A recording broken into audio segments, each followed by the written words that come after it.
T'as le vent, tu sais, qui est un peu... C'est dur à se régler. Ouais. Le sable. Ouais. C'est 3 et tout. Ah ouais. Bon, j'ai tout sauté. Tu l'as fait après le 3-2 avant le sable? C'est lui qui a mis court. Il y a un demi qui a essayé, il y avait un zéro sur les... Ah, si, en fait, il a dû en mettre après. Il y avait une part, je te jure, il y avait une part comme ça. Les deux pieds en l'air. Tu vas te régaler, Tous les deux demi qui faisaient 3 et qui étaient derrière table font une mini coup de gaz impulsion pour juste monter derrière. Le 4 il passe les doigts dans le nez. Par contre après 4 ça passe bien après ou pas? Non, c'est 3. Alors ça fait 3 et 1 après alors. Ouais, 3 et 1. Attends, chier, ça. tu me fais un peu peur là. Quand tu dis que le 4 il passe facile, tu sais pas ce qu'il y a après. Non mais là je cherche pas. À mon avis de faire non mais 3, 4, 3 et 1. Il y a que ça, ouais, tu peux faire que ça. Ou alors tu fais 3 derrière table, 2, 3. Sinon... Oui, autant faire on-off. Oui, autant faire on-off et 3.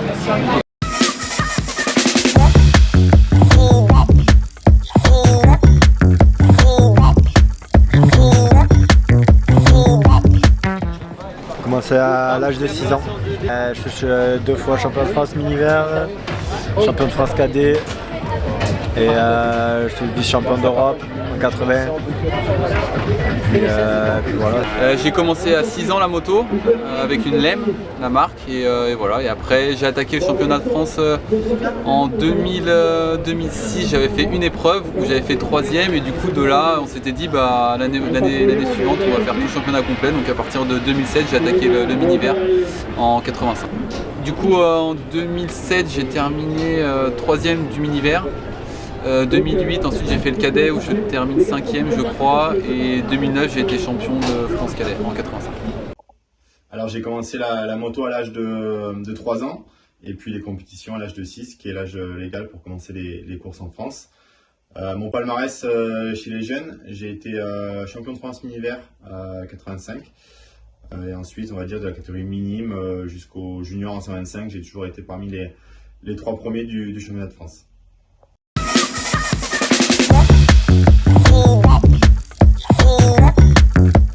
Les pires souvenirs, je pense que de toute façon c'est un peu toutes les blessures. Hein. Chaque fois qu'on est blessé, on sait qu'après c'est toujours des moments difficiles où ça met du temps pour revenir et voilà, on passe par tous les états d'esprit où au début on a envie d'arrêter et puis après on a envie de recommencer très vite, donc après on s'y remet et puis on revient quoi. Mon meilleur souvenir, je pense, Super Paul à Bercy. C'était vraiment des grands moments devant les 16 000 personnes du POPV. Là, c'était quand tu gagnes, que tu es tout seul devant tout ce monde là, c'était cool.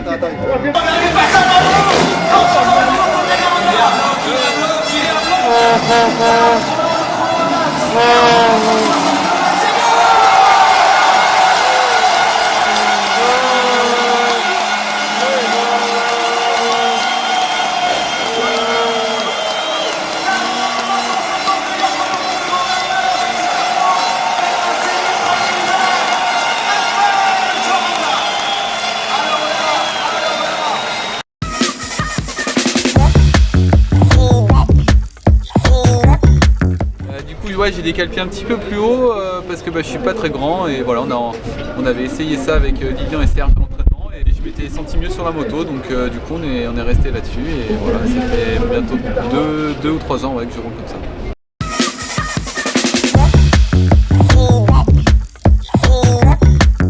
La préparation des motos, on fait confiance à Laurent Pradon. La puissance importe peu, c'est vraiment ce que le pilote veut.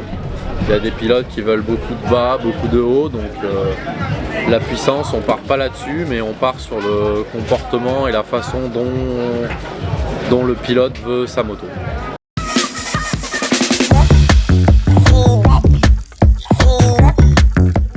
J'ai eu la chance d'être suivi quand j'ai eu 14 ans par François Pradier.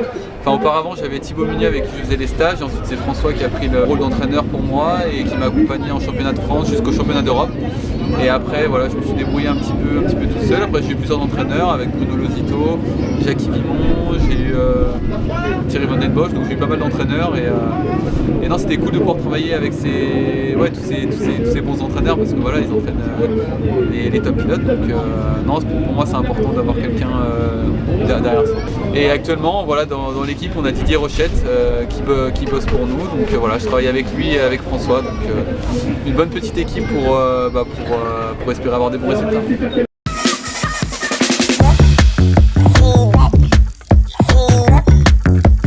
On va dire que l'an dernier, on avait eu une première épreuve à Cardiff où on avait une piste assez costaud. Melbourne, c'était assez facile. Et puis cette année, on va dire que on a eu 2 grosses pistes pour le championnat de France SX Tour, que ce soit à Clermont-Ferrand ou à Saint-Yvery. On va dire que les pistes étaient presque plus dures en SX Tour qu'elle a été à Birmingham pour l'ouverture du championnat du monde. Ensuite, on verra un peu ce que nous réservent les prochaines épreuves pour le WSX.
Non, voilà, c'était bien. T'as vu des temps Ouais, moi j'étais le 6e au 2e. Ouais, sur les meilleurs tours. Ouais.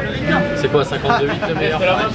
T'as dû faire au 3e tour? Ouais. Et après c'était régulier ou... Ouais, 52,9, 53, 53,1, 52,9. C'était régulier quoi.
bien dans le bras. Ouais, juste qu'il ne tape pas la tête.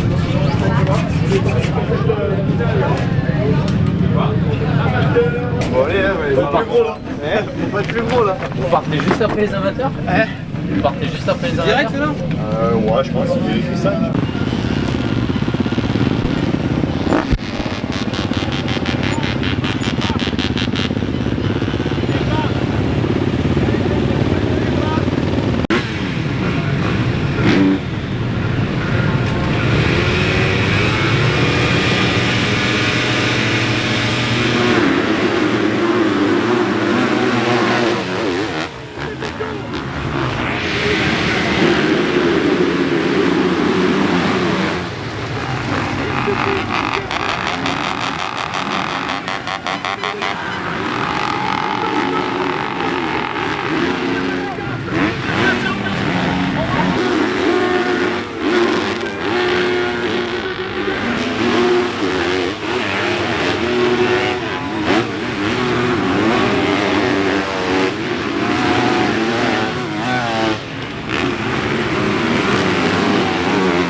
Merci à tous ceux qui nous quittent. Rentrez bien. Après j'ai sauté à côté, c'est reparti. Merci. Putain, c'était pas loin. T'étais deux. Bien joué. Mais au début, j'avais pas vu que t'étais là. C'était toi en train de Ouais, ça fait bravo. Il joue la pique pote. Bravo. Merci. On joue pas les intermeubles comme ça. Avec le vent, c'était dur. avec le vent qu'il y a eu, franchement, chapeau. Oui, bien potes. Ça c'est beau ça. Merci. On peut applaudir le nouveau prince de Lunel, monsieur Maxime Després.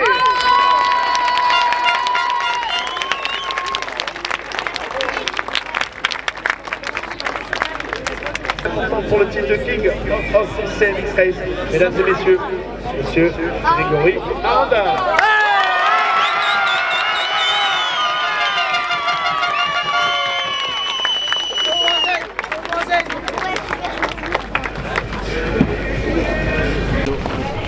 3e au championnat en faisant 4 manches. Alors, c'était quoi?